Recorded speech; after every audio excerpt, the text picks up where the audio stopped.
keep on the grind. 27/9, not to 24/7. Not enough time. Put in overtime. Me I forget mine. Never thief nobody. Me mother say feel low crime. Cause life is hard. Have to work hard. The money now make if you just sit down in a yard and I cry time hard. Have to grind hard. Jump in our studio. I rhyme hard.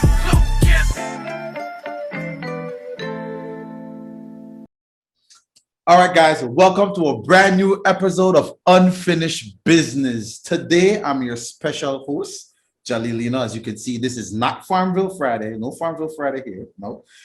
Today's special host, filling in for Rico. We can't make it today. So definitely I'm filling in with our co-host, Mr. Skyler Young, Rashid Arzu. Also, look out for his brand new music, surfacing. Let's look out. It's on iTunes right now. It's on Spotify. It's on new music out. New music out. Like that intro is new. I feel like I'm a basketball player. Like that type of intro. That's the intro I needed, right? Exactly. We need to take the same energy. And welcome Mr. Kareem the same way, our special guest coming on, dropping gems. You know how it goes. Our generation like that. So that's what we want for the crowd, you know what I mean? So Mr. Kareem, please introduce yourself. Welcome to the show. Welcome to the viewers. Yes. Welcome to Just Training. Welcome to Just Knowledge, man. The floor is yours, sir.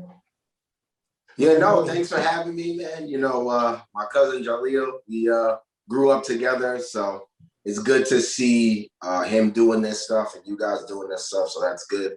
I'm Kareem. I'm based in New York. I was born in Belize, came back to America a long time ago, but I've been going back to Belize back and forth now. So I do real estate with my wife, and then I also do mortgage financing. We have a notary business, so we do some marketing, some couple of things that we do. So we're basically fixers. So I always tell people, whatever you need help with, just let me know, and we'll get it done for you. So, Kareem, like I said, Kareem's my cousin. Yo, we didn't meet for for some years. I was a little kid, I'm gonna say like at least 8-10 years. Yeah, 10 years, almost like a decade. Almost like a decade. Then after that, we met again when I went to New York. I did some schooling there, and I bucked up. Me and Kareem started linking again, and hey, now we're here, right? Yeah, endless memories, endless parties, endless ventures, you name it, and now we're here. And Kareem introduced himself just now because when I used to work in the U.S., I worked with both him and his wife. I worked under Kareem in doing real estate, and that's where I gained a lot of my business venture and business mindset due to some of the books that he made me read, some of the documentaries that he put me on, a lot of the knowledge when it came to nurturing in the business aspect. He gave me a lot of that I could now actually utilize due to how, the man my mentor put me on their wings and hey, thanks to that, we have a lot going on for your light. So look, things happen for a reason whereby the things that you learn in the past could be something that you definitely could use going forward. Yeah, man, definitely. And it's a good thing too for me to hear and see too. So I'm like, I always want to make sure you're good, especially because I don't really try to have like a lot of people like really close to me. You know that. So once, my circle is super small. So once people come around me, I'm like, all right, we're good. And, I just try to teach people just like, people taught me, my dad, other people, cousins, uncles, your dad. So it's good to have that base of people. And then, they give us the information and, we kind of add our own spin to it. You're younger than me, so that's good now that, you could add in certain things that I probably wouldn't do. So you could be on TikTok and, all that other stuff. No, I'm joking about the TikTok though, but it's good to see that younger generation too, to kind of take those principles and, just apply it to yourself and how it fits you. Because it doesn't have to, start and end one way. It can start one way, you get that information and then boom, you kind of go venture out on your own, which is what you want, especially as a mentor. You want to be able to teach someone, give them the game, as we say, And then, they kind of go out and do their own thing. And now, they help putting people on and everybody's working together. So it's good, man. Because now next gen, we could do more stuff together with you guys. Yes, so exactly. it's good. And I was explaining to Rashid in the past that a lot of the books I was telling Rashid that you put me on, like the Rich Dad, Poor Dad and stuff like that, it changes your mind and the way you think, especially when it comes to stuff like money, which makes you look at business in a whole total different aspect than you did before, because then you realize there's certain things that you thought money was, then now you realize that currently, when you learn after reading that book, money's a whole different thing that you never even knew. Definitely. So, Shidi, Brent, I can start off with the first question, if you don't mind. If you mind, okay. I don't mind asking the first question because Kareem, when you started off, you kind of started off real nice. I'm talking about the environment, being born in Belize, going back to New York, kind of developing as a young man. And Jalil mentioned that he had you as a mentor. He also mentioned the type of books you would have him reading, the dissection of the books, the discussion you have about the books. And so I wanted to ask about um, how important, from your perspective, is a mentor, having the right type of mentor to guide the steps or to just talk with or to just bounce idea off. How important is a mentor?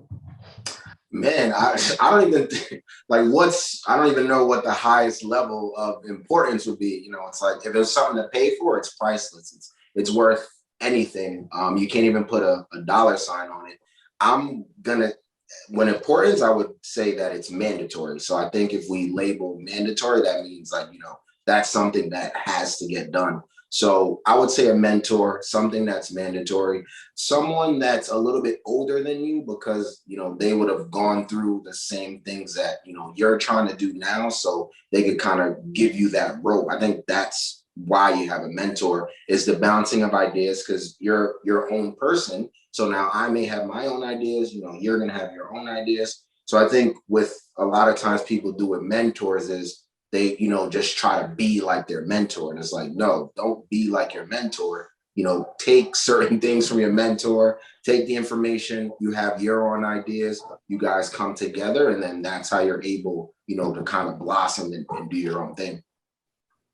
Because a lot of people will have mentors and then they end up, just staying under that mentor and never really, going out and doing their own thing. And that's what you want to see if you're mentoring someone, is for them to kind of go out and, flap their wings and do their thing and to get their businesses going and all that stuff. If you're mentoring them in business, whatever you're mentoring, sports, business, any of that stuff, you want to kind of see that person be able to go out on their own and do that stuff and still reach out to you.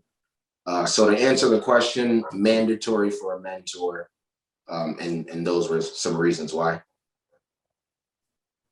All right. Which I would agree on, because we could see when it comes to everybody having mentors and different aspects. Like, for example, even let's go to basketball.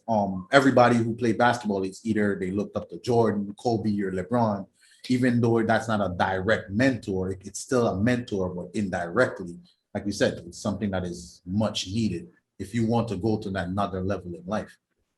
Yeah, you have to be able to, because it's hard if you try to figure it out on your own, and then also the time. So a big thing with the mentor is as well as saving time, because we're figuring out, we're older, we're like, I'm 15 years doing this, or that person, hey, I'm 20 years doing this, whatever it is. So they've seen the highs and lows already. So when you come in as zero, you're like, man, I can learn from someone that's 20 years of good things, bad things, crazy, like seen it all. And they could kind of, tell me different things. Hey, look out for this, look out for that, don't do this, don't do that. And you kind of take all that information. So yeah, man. So for our guests, like I know the journey that you went through, for our guests and the folks out there who tune into Unfinished Business, let them know like the reason why you decided that, hey, the route of you being independent and the route of actually doing mortgages was your path, or what you decided to do, rather than maybe the option of going to college. Yeah, no. So I was, going through that same thing like everyone else. And of course, us Caribbean household, go to school, go to college, get your degree and, just go get a job. And that was very useful information for our parents. So it goes back to mentors. So when our parents were coming up, that worked for them. Go to school, get a job, cost of education was cheaper. So your parents not having $150,000 student loans, $200,000 in student loans when they're saying go to school, get a good education, and then go get a job. So it's the same thing as far as that. But for me, I was doing that. I was going to school. I was going to be a teacher, so I was doing all that. And my brother John was actually in the mortgage industry, like doing stuff, and I didn't really pay much attention to it. Because I was just, focused on what I was going to do. And then like he would come home because we were all living together at that time. And he would have like checks that I was like, oh, damn, I'm working here, not making as much. And I'm like, man, like I just see him coming home like, all right, what are you doing that, I should be doing then? And let's see. So then when he told me, I was like, oh, I'll check it out and I'll see what it's about. So I went to the interview and kind of spoke to the people. And I was like, all right, you know what? I'll try it out. Still do the school thing. Still do all that while I try it out. And then once I got started, I just got hooked. And I was like, you know what? I'm not going back to school. I'm just gonna do this. And then, just years and years of doing it, perfecting different things. Because given my biography, we'd be here for like two weeks. So the short version though was, so what made me change to do that?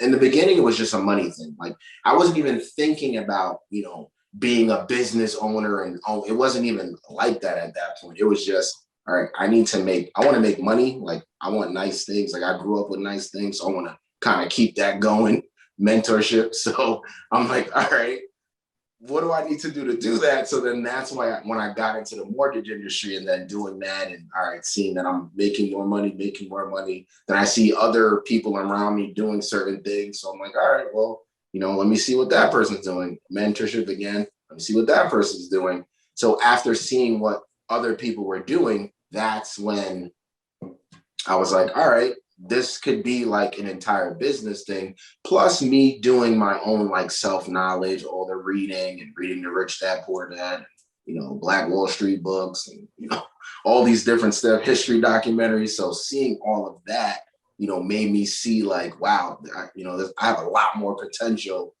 two more things I could do. Like I could do so much more. So I got excited. I was like, all right, well, this is what I want to do. And that's when I just started slowly just venturing out, doing my own thing, getting my wife and meeting Kimberly, telling her, hey, you got to do this, like come work with me. So all that stuff, man. Yeah, definitely. You have any questions for him, Sheedon? Oh, of course. I know why I got it written down, stacked up.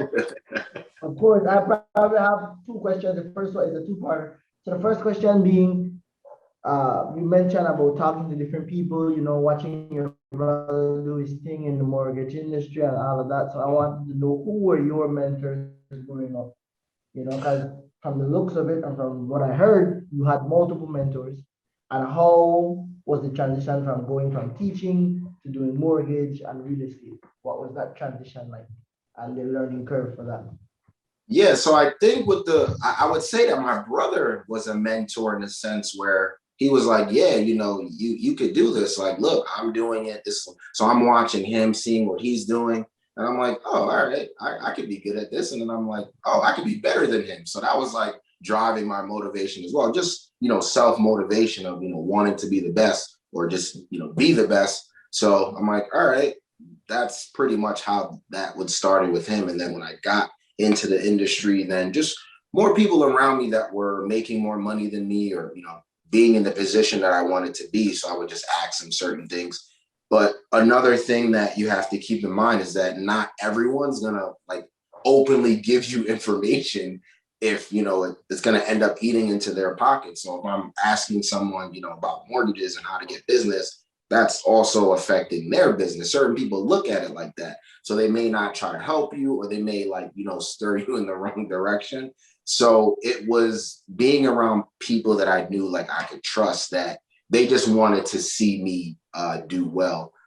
So that's how I was able to kind of see who those people were by talking to multiple people. I didn't just, pick one person or gravitate toward the one other person. I was talking to everyone. And then I got to see over time, okay, who's going to be the person that I could lean on to learn more and to help me out. And a lot of it was just self-knowledge, like me just doing my own research and just saying, okay, this is what I need to know. I'm going to do it, printing 500 pages and reading it, working nonstop. So the amount of time and like hours that I put in to get to this part now, and with still a lot to go for me, it was a lot, man. I wouldn't even say that it's like past mentors, because just the amount of time that I put in on my own, missing on vacations, missing events, parties. Like if you tell anyone about me growing up, it's like, oh yeah, he was always working. He never went out. He didn't travel. I didn't do anything. Like if it wasn't for me just building my brand and my business and making money, I didn't even care about it. I wouldn't even go to your birthday party. I can't even make it, man. Like, damn, it's my birthday party. Like, and when I think about that now, don't catch any feelings, but I can't make that. I'm like, damn, I probably should have went to that party. But at the time, I was just like, I had blinders on. I couldn't see anything. I was like, if it's not that, I don't see it, man. I just can't do it. So it was crazy doing that. But now, of course, I'm older, so you see how to like balance your life more. So it's just as you get older, more experience. That's pretty much it. So what I wanted to actually go into was more when it comes to empowerment. I want to speak under the topic of empowerment, because besides my dad and other mentors that I had in my life, you were actually one of them as well, that actually put out, especially when it comes to empowerment, letting people know, or letting yourself know that, hey, ain't nobody here to give you a handout. Like, you need to figure a way out how you're going to empower yourself. That's your job when it comes to empowering yourself, because that's how you can empower others. So I wanted you to touch a little bit more when it comes to the topic of empowerment. Yeah, man, it's important, because with how the world is now, whether you're in Belize, America, we have the same issues. I always tell people that, like, yes, we're here, but the same homeless crisis and food and wages, people are having the same issues here as they are over there. It's just, y'all got nicer weather. But, some of the basic things are, the same. So as far as empowerment, I would say it's important, because to me, it's like, it's a way of life. It's like how you need to live to enjoy like the fruits of your family's labor. Like, a lot of people, slavery, history, all that stuff. I think understanding your history and understanding what other people did, other mentors, if you're going to say, hey, we got mentors. So looking back at the past generations, how they fought, how they came there, they came to PG, they settled the land. That's empowerment. You created that whole thing right there. That's empowerment. So just understanding, certain things that happened in the past and applying it to yourself, and just adding, like a new age spin to it. But doing for yourself is something that's very important, because that's what it's in our blood. That's what we've always done. And I think a lot of people, shift from that because things get comfortable. It gets easy. It's easy to just go somewhere and have everything laid out for you, and someone telling you, okay, at 9 o'clock, you're going to go and put your card under this thing. It's going to make a noise. Then you're going to go put your jacket down. Then after that, you're going to go in the break room, get your coffee, talk to other people. Then after that, you're going to go sit at your desk. Then you're going to open up your computer. You're going to do your emails. In 3 hours, you're going to have what's called a lunch break. You're going to go outside. You're going to get food. When you're done, you got more work. Then you go home. Like, it's just that. It can get crazy with that, because the time's just going by, and then you're like, what's going on? So, and this is not to not like having a job, because I know I have a job. A lot of people have jobs. That's how they make money. I think it's understanding and maximizing your like what you're worth. So if I have a job, okay, I'm worth X amount, I need to maximize that. And if I can't get that from them, then I need to get it for myself. I think that's also a part of empowerment, because you can be empowered and be the manager at the company and making six figures and being good. You're empowered. You're empowering your family. You can support your family. You could do that. So for you, that's empowerment. And that's fine. I agree with that. So I think empowerment is kind of maximizing your like earning potential for yourself. Like, what am I worth? And kind of maximizing that, either getting someone to, pay you that, or you paying yourself that and doing it that way. Yeah, because I've enough time, me and my Bale Skyler, yo, we have a lot of conversations and stuff, and I'm like, yo, sometimes there's so much that I could tell you, or so much that I could actually say in like one sit down, but there's a lot more that is out there that Yeah, man, it's an everyday thing. It's every day. Like, this is not something that I'm just doing today because it's unfinished business podcast. Like, this is every single minute of the day. Like, it doesn't, it's nothing different. So I think that's also a big part of it is, it takes time and you learn every day, but you got to take that first step. You got to take that leap and, just do it. Because you can always change careers. You can always do all of that. You can start a business that doesn't work out. You can start another business that doesn't work out. Like, a lot of people that are what people would label as successful, they've had multiple things that didn't work out and they just kept doing something else like that. That's all they did. They just didn't, just find one thing and it blew up. Yes, you'll have certain people like that, but the majority were, okay, I had multiple businesses. This didn't work. That didn't work. Okay, I got into this instead. I was doing sales. I did this instead. It's not one straight path. It's just always working towards it. And then that's when you'll be like, all right, this is it, man. This is like the life that I want to live. Yeah. So before I go into anything COVID wise, Skylar, take it away, Brett, before I do anything on COVID based. My question, I'm sorry to cut you off. My question would be the importance of discipline. Would you say discipline and success kind of go hand in hand? Like, as far as just being a successful person, having businesses, being a top employee, would you say to do that you would need to be someone who is very disciplined? Yeah, of course. And I think discipline too. So with me, I really like, for me, words are very important. And I always stress like words and, communication, how you communicate with people. So when you're saying that to me, that's like multiple meanings.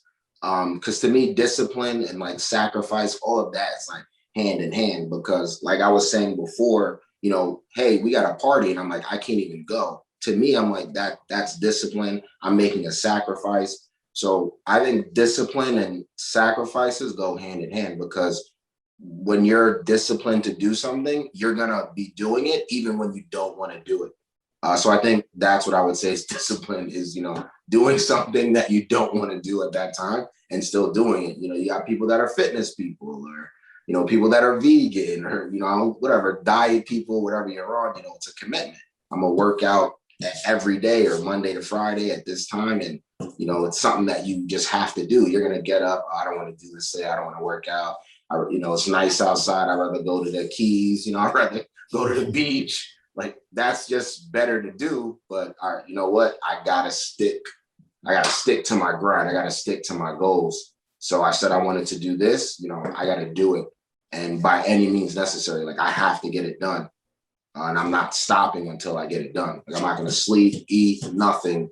I need to get this done. I'm getting it done. Yep, exactly. So now when it comes to things like that guy that you spoke, like discipline, because now with COVID happening, it throws off whatever, let's say you're disciplined to a certain routine, because now you have a system in place whereby things are running for you, how you actually set that system to run. Now, something like COVID comes up that literally almost stops the rotation of the whole world. What would you say were some of the things that you had to do to actually adapt to the COVID environment, especially when it comes to not only personal life, but specifically speaking business-wise? So for us, it's a little different being in the real estate world. It was like COVID, it affected us with certain things, but it wasn't as, crazy as, let's say, if you had a restaurant or you have a bar. Because, we're still working, people are buying houses, they're most likely still have a job. So, so for them, if I still have a job during COVID, I'm not really, yes, people are sick. You may have some family that lost your job. But that's kind of what it was for us. Big adjustment being, just working from home a lot more. Like I was used to the routine of going in the office. So then not just working from home, that was a major adjustment. Because just, doing that, and that's a completely other discipline too. Because when you go into the office, you're waking up, showering, getting dressed, you're suited up and you're going to work, but you're working from home. You're like, all right, white tee, stains, do-rag on, like, I don't have any calls type of thing, but I think it's good to, stay in that environment. So what I'll do some days is, I'll just wear a dress shirt, or I'm not wearing a suit at walk into my home office, but I'll wear like a dress shirt here and there, or, just something to mix it up to like make it feel like, I'm still inside, an office of work. So I would say just with COVID, a lot of adjustments, and then just, taking it one day at a time. Like there's certain things that you just can't control. So it's kind of protecting yourself and just, taking one day at a time, seeing what's going on, observing, or you know what, I'm not going to do that, or okay, I'm going to do that. So I think that was the biggest adjustment, is just everything pretty much changed. How you live your life. You can't go outside. You got to stay home. So just, like doing more things online. That's it. I don't really have like any like groundbreaking things on COVID. So Yeah. Besides, and like here, for example, we have a curfew. Yeah. At first it was like 8 p.m. Then now it's 10.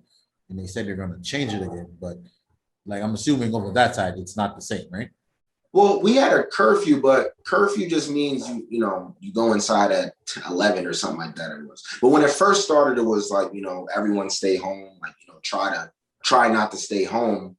But mostly it was like, all right, if you're leaving your house, it's like, okay, because you have to. Most people were just staying home or being like, I don't care, and going out. But yeah, we had a curfew, but certain people were listening to it and certain people were just kind of, doing whatever, still going out, still doing, I'm going to go out, I'm going to still do this. So yeah, it was that. All right. So viewers of Unfinished Business, that's like the first half of this episode. What we'll do is take a quick commercial break. Don't touch that dial. I'm going to be right back after these messages. Hi guys, so our brand is Kareem's Puppies, and we sell pit bull puppies, and this is one of our pure breed pit bulls. It was born on November 13th. She's a female. We also have male puppies. Her name is Dior. This is for our customer. The puppies, they come with their dog collars. They come with a small bag of chow, a small bag of milk, and also their first wormhole. The dogs, they will need their shot, but we could give them their shot for you if you request. We have special packages that come with the dog houses, the big bags of chow, and you can just message us and find us on Facebook, Caitlin's Puppies, or Instagram, and we answer all of your questions. All right, so on Instagram, it's what? Caitlin's Puppies.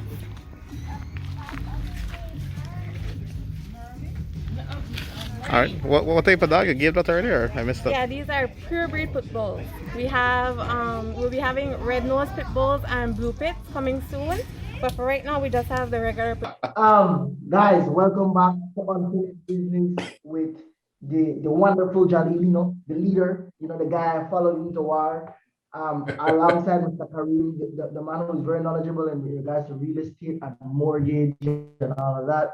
And so now we're gonna do some more intense questions, Mr. Kareem, if you would indulge me, I would like for you to speak on just the importance of financial intelligence, because that's something I've been getting into a lot lately, and it's something that can change a person's life and change a person's perspective on life. So I wanted you to kind of give me your 2 cents on financial intelligence, sir. Just knowing more about finance. Yeah, it's important. It's how the world works. It's what you need to survive. But also too, there's a lot of financial information out there. So, You have people that will say a variety of different things, you know, don't have debt. Somebody else will say have debt. You know, people will say, you know, don't buy houses. Someone else will say only buy houses, only buy stocks. So there's so much financial information out there. So, you know, the financial education, like you said, or the literacy, as we would say, which just means like a basic understanding of what's going on. And then you kind of can go a little bit deeper. So I think it's very important to do your own research on what's going on and how it applies to what you want to do. And I think doing that, you'll see that, okay, this makes sense, that makes sense. Let me start, you know, doing certain things differently. And then you'll see that things will start changing for you. But it's definitely, I would say, it's just a self-education thing. So it is important. The more you know about something, the better you can use it, you know, to your advantage, whether it's money or stocks or women or alcohol, whatever it is, food, farming, agriculture, you know, whatever you do and study and want to know a lot of, it'll work and you'll see. So I don't know if that answered the question or not. I think I did. Yeah, you did. You answered the Okay. question. You did fine. I guess I'm not sure if Mr. Lino has a question because I have another question. Go ahead, go lined ahead, up. go ahead. All right. Another question I have would be, because I knew Johnny would talk about, you know, your guys' sessions about dissecting rich dad, poor dad, and all that. So my question would be the importance of having a solid team and not kind of switching up the players in the team too much, as the great Nipsey would say, you know. So I kind of wanted to ask about the importance of having a good team or a good network. Yeah, so all that stuff is all relative, man. The good team, the good mentor, you know, it all goes hand in hand. If you look at sports, for example, the best teams are, you know, they all work together and they all have the same goal. Okay, you know, we have everyone in the beginning of the season says, "Oh, we want to win a championship," but that's, you know, this cliche to say, because then you see what teams are good and what teams aren't good and what teams are trying and what teams aren't trying. So I think the importance of the team is having the main goal and then everyone executing it together. Having that leader on the team, someone that you can go and ask different questions to, someone that's going to take on, like, you know, okay, I'm just going to know more than everyone else here, type of thing. That's usually what makes a good team, is that there's one person that usually knows more than the next person, and then other people are good at doing certain things. So for sports, basketball, okay, you have your 3-point shooter, you have your defensive guy, you know, but the game's on the line, you have one person, okay, we're giving him the ball because he can make his own shot. Like, he knows how to create his own shot. He don't have to go off a screen. You know, he can do his own thing. So all those guys have their own pieces, and then you have that leader. So when you do it like that and everyone knows their role, and then you kind of just stick to your role, you know, do your job, as what they say in sports, like, hey, your job is this, just do it and trust your team around you, and you'll see, you know, how good things work out. The way you said that just now, I thought you were a basketball coach once in a life. Did you That's coach basketball. basketball or you know, Yo, it's I coming watch on sports, screens? and, you know, Like, I'm like, you know, yo. I watch sports, and it's all correlated. DraftKings. All that stuff, man. It's all correlated. Yeah.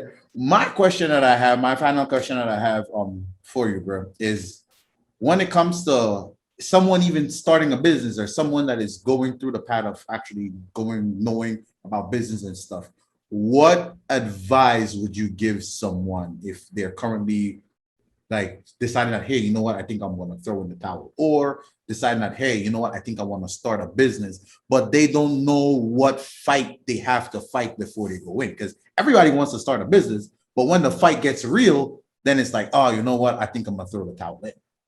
What advice would you have? One thing I would say is definitely having a plan, knowing what you're going to do. That's, you know, me taking business classes, all that is, they tell you the same thing, you know, what's your business plan? Like, how are you going to make money? How are you going to get clientele? Like, so a business is not a business unless you have paid clientele. So that's what lets you know you have a business, whether you're selling panadas or, you know, tamales on Saturdays. if people are buying something from you, that, you know, that's how you know you have a business. So I would say the first thing is pick what you like to do. You know, what do you think you're good at? If it's food, okay. But a lot of times people, you know, ask people that you know, talk to people around you. Hey man, you know, if you cook, yo, is my food really good? Like the honest truth, you know, get the real story. Yo, am I really a good rapper though? Like just let me know. So I think all those things, just, you know, leaning on the people around you, kind of getting their real feedback on, you know what, man, nah, your beans fanatis is not that good, bro. So you're like, It's trash. I gotta do something else. Or you say, okay, well, what do I need? I need more coconut oil in my beans. Like what do I need to get it where, you know, people are gonna like it, and, you know, it's something that you'll support and that, you know, you'll help me with. So I think that's the first step, is kind of having the plan. Once you feel like you have a plan, then talking to people that you know, that you're close with and you trust. And then third thing is just start doing the business, start reaching out to people to support you, and, you know, being proud of your business. A lot of people have businesses, but people don't really know. They don't really talk about it. You'll see them and they're not really saying anything about their business. And they're like, oh yeah, I have a business. Like, but I didn't even know. And I see you every day. Like, you've never mentioned anything about a business. So I would say also to having giveaways. So if you're doing food, you're doing panadas, I would do a giveaway, you know, buy $5, get an extra dollar, whatever it is. I don't know how they sell panadas, but something like that, you know, just doing a giveaway. So people know, you know what, on Saturdays, I'm gonna go there, get my panadas, it's a giveaway. If I bring someone, something like that. Hey, if you bring someone and they buy something, next time you come, yo, I got you with some extra stuff, you know, something like that, to spread the word, and, you know, to get people, giving other people incentive on why they should support your business. So like, yo, listen, man, bring, you know, you're always here, man. How come you don't bring someone? Like, you're always ordering from here. Who else do you know that you think that would like this? Here, take some extra, go bring it to some people that you know, bring it to that lady across the street, you know, help me get more people in here. So I would say that all those things. All right, yo. So they're signaling us that our time is up. Well, wish you could chop it up more, man. Wish you could chop it up more. Wish we could chop it up more. All the questions, but you know, But I think we have, Bashir, if you have another question, Brez, we definitely should have time for another question. Get the last one in. Get one more in. The last question I would have is, you mentioned about mortgage and real estate and all of that. I would like to just ask, what's next for your business of being in know, because we know about that. You guys had a video series going on. Jalil was the pioneer for that. The guys still hitting that. I actually look out to see his videos. It was a bold step, you know. I would go on Facebook and see him talking about those mortgage videos and bomb. And he would do it with confidence. He would always have his fit nice, you know, shout out to Noble Culture, you know, adventure coming soon big. And he would always just put himself out there and just promote the business and just do his thing. So I wanted to know what's next. Are we getting more being, you know, videos? Are we getting more of Jerry talking about mortgage? Are we getting you talking about mortgage? Are we getting, you know, more real estate videos? What is in the pipeline, you know? Yeah, so we're working on more videos, reels now. I think that's a thing. So we'll be doing more videos and just growing the business, just hiring people. So I don't want to give too much away. I don't want my wife to be, I think she might be able to hear me now. So I don't want her to come in here and be like, why are you giving away the ideas? Why are you giving away all the upcoming stuff? But I would say that, you know, more opportunities, even for people abroad as well. So I want to get into doing more things in Belize. Because as I was saying to Jalil, I think the whole virtual thing here, where everyone's working from home, or a lot of people work from home, a lot of people are looking for assistants that are remote and virtual. So I think that's a good thing for Belize. So I want to, you know, work with Jalil on how we can influence that more and kind of get more people working in Belize, you know, more money, and just to help things over there grow as well. So everyone, you know, all my family, parents, cousins, everybody always, you know, came to America, made money, went to Belize, went back to Belize, or, you know, sent money back to Belize and did all that. So I want to make sure I'm doing, you know, my part, keeping the Lino and Baldwin traditions alive. Yeah. So I would say that's what I'm working on now, is working with Jalil so we could, you know, do more stuff in Belize and kind of helping you guys with getting some of the things that we have over here. Yeah, and well, I'll crack the egg on this one, because Yard Light actually has a partnership as well with Next Gen Empowerment, which because Next Gen Empowerment is a part of the a non-for-profit that I was with Kareem and his wife that is actually established in New York.